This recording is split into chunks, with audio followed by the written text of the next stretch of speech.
অবশ্যই সেই ভিডিওটাও তোমাদের শেয়ার করব।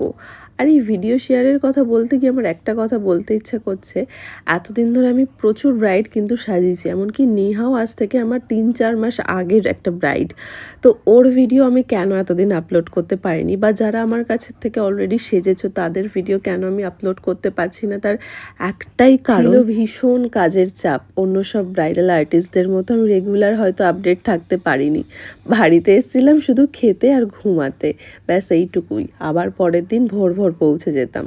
তো যাই হোক, ওসবের কথা না হয় পরে একদিন বলবো।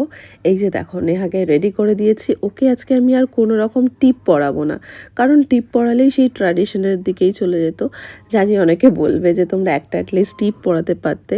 আমার মনে হয়েছে ওকে আজকে একটু আমি পাকিস্তানি ব্রাইডদের মতো সাজাবো, তাই আমি ওকে কোনো টিপ পরাবো না।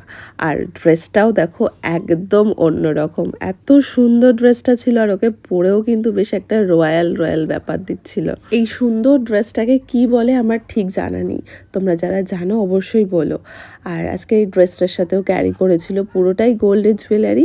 প্রথমেই স্টার্ট করলাম টিকলি দিয়ে, তারপর আস্তে আস্তে প্রত্যেকটা জুয়েলারি এখানে সাজিয়ে দিচ্ছিল, যাতে আমার পরাতে এবং বুঝতে দুটোই করতে সুবিধা হয়। আমি জানি না অন্য কোনো জুয়েলারি ওকে মানাতো কিনা, কিন্তু যখন থেকে একটা একটা করে নিয়ে ওকে পরাতে আমি শুরু করি, ভাই লিটারেলি ওর লুকটা নিমেষেই চেঞ্জ হয়ে গেল।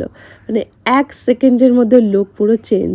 আর তখন মনে হচ্ছিল নথটা থেকে ভালোই হয়েছে, বেশ সুন্দর লাগছিল। কিন্তু এই এত বড় একটা নথ মুখে নিয়ে ও যে কিভাবে সহ্য করেছিল, আর আমি কিভাবে ওর উপর মেকআপটা করেছিলাম, সেটা বোধহয় ও এবং আমিই জানি।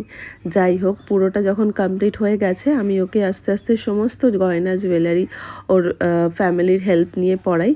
আর দেখো কি সুন্দর ওকে দেখতে লাগছে, কি মিষ্টি লাগছে। ড্রেসটাই যেন ওর সাজটাকে আরও 10 গুণ এনহ্যান্স করে তুলেছে।